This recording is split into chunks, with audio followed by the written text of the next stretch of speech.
আমি আপনাদের একটা অনেক পুরনো দিনের জিনিস দেখাই। এই জিনিসটা প্রায় 50 বছরের পুরনো। আমার শ্বশুরমশাইয়ের একটা দূরবীন। আমি এটা দিয়ে আপনাদের একবার দেখাই এটার রেঞ্জ কীরকম। হ্যাঁ, আমি এখন আছি এয়ারপোর্টের কাছে দশদ্রনে। এখান থেকে এয়ারপোর্টের ডিস্টেন্স ওই যে এই জায়গাটা, এটা হচ্ছে এয়ারপোর্ট।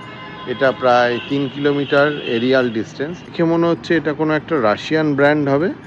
আর অসাধারণ এর রেঞ্জ। এটা লেখা আছে 10x46।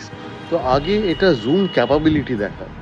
আমি আছি এয়ারপোর্ট থেকে অনেক দূরে, আর এয়ারপোর্টে একটা প্লেন টেক অফ করছে। আমি জানি না সেই ভিডিওটা তুলতে পারবো কিনা। এই যন্ত্রটিকে বলে মনোকুলার। প্লেনটা কিন্তু অনেক দূরে আছে, টেক অফ করে গেছে। আমি বোঝানোর চেষ্টা করলাম মাত্র। এই মনোকুলারের সাহায্যে আমি বোঝানোর চেষ্টা করছি 3 কিলোমিটার দূরে থাকা এয়ারপোর্টটাকে কতটা সুস্পষ্টভাবে বোঝা যায়। এবার দেখুন অস্তমিত সূর্যের ছবি। এটা একটু স্টেবিলাইজ করা গেলে কত ভালো ছবি আসতো। এবার আরও একটি পরীক্ষা করা যাক।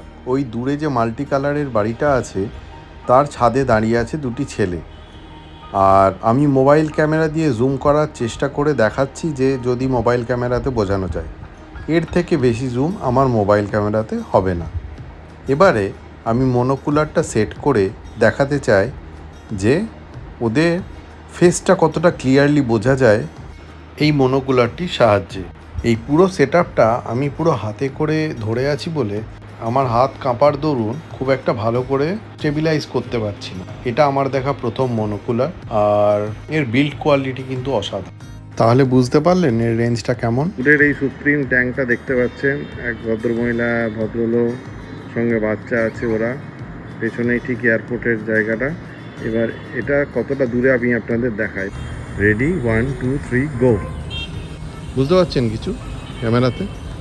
বোঝার কথাও নয়। এই যে আমি আঙুল দিয়েও যদি দেখাবার চেষ্টা করি, এইটা হচ্ছে সেই সুপ্রিমের টার্ন।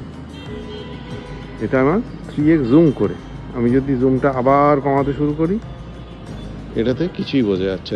এবার মনোকুলারটিকে কাছে থেকে দেখুন। এটার ওপর লেখা আছে একটা ইংলিশ শব্দের মতো জেপকিম। এটা আসলে জেপকিম নয়, এটা কোনো ইংরেজি শব্দই নয়।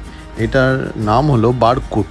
এটি আসলে সোভিয়েত ইউনিয়ন বা রাশিয়ান আমলের একটি ভিনটেজ মনোকুলার। বারকুটের অর্থ হলো সোনালি ঈগল। এরকম আমাদের ঘরে ঘরে পুরনো অনেক কিছু জিনিসপত্র থাকে যেগুলো অবহেলায় পড়ে থাকে। জাস্ট একটা ছোট্ট এক্সপেরিমেন্ট করে দেখুন, মাঝে মধ্যে ভালোই লাগবে। আমার তো এটা পেয়ে খুব ভালো লাগলো।